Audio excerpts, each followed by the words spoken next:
Em nome do Pai, do Filho e do Espírito Santo. Amém. A vossa proteção recorremos, Santa Mãe de Deus. Não desprezei as súplicas que em nossa necessidade vos dirigimos, mas livrai-nos sempre de todos os perigos. Ó Virgem gloriosa e bendita. Amém. Estudando um pouco a história da Igreja, estudando os padres da Igreja, mas também vendo o que está escrito em Mateus 28, no versículo 19 seguinte, nós vamos perceber que a Igreja foi enviada por Cristo para anunciar a todas as nações, anunciar o Evangelho, a boa nova, a boa notícia, anunciar um Deus unitrino, anunciar e ensinar a observar aquilo que foi transmitido à Igreja, aos apóstolos, aquilo que é coluna da verdade, a nossa fé, uma fé no Deus uno e trino.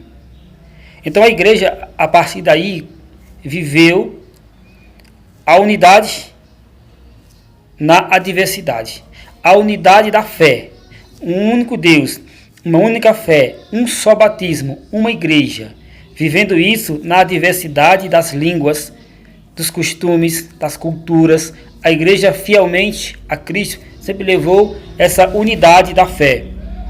Mas nos tempos de hoje, em pleno século XXI, o que nós percebemos é que está ao contrário.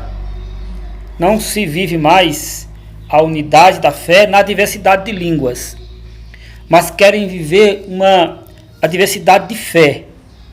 Querem unir-se, mas unir-se na diversidade de crença, cada qual professando a sua fé, como se Deus estivesse partido, como se Deus estivesse dividido, ou como se houvesse outros deuses e no final juntar-se com um único Deus. Não, existe um caminho, verdade e vida, desde sempre e para sempre.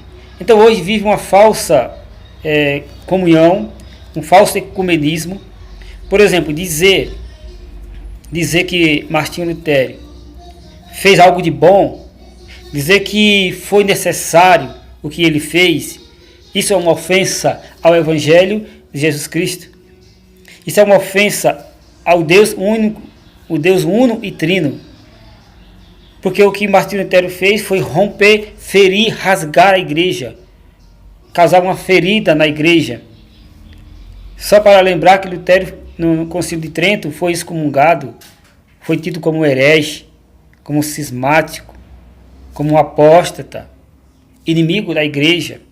Não se pode, então, celebrar Lutero como que ele tivesse feito algo importante, como se ele tivesse razão em fazer o que ele fez, em rachar a igreja de Cristo. Por isso que hoje nós percebemos essa heresia na igreja, essa apostasia na igreja, onde querem agradar o homem e não a Deus. Não quero mais anunciar a verdade revelada como tal para não ferir o coração do coitado do homem, mas querem agradar o homem e ensinar a ele que todo o caminho salva, que toda religião é boa, quando isso não é verdade. Isso é uma mentira. Somente a igreja que Jesus fundou em Mateus 16, a igreja que é coluna e sustentáculo da verdade, a igreja una, santa, católica, apostólica, romana. Somente esta igreja, ela tem tudo aquilo que é necessário à salvação. E é a fé que essa igreja recebeu de Cristo, como São Paulo vai dizer, eu vos transmito aquilo que eu recebi. A igreja sempre transmitiu aquilo que ela recebeu do seu mestre, de Cristo.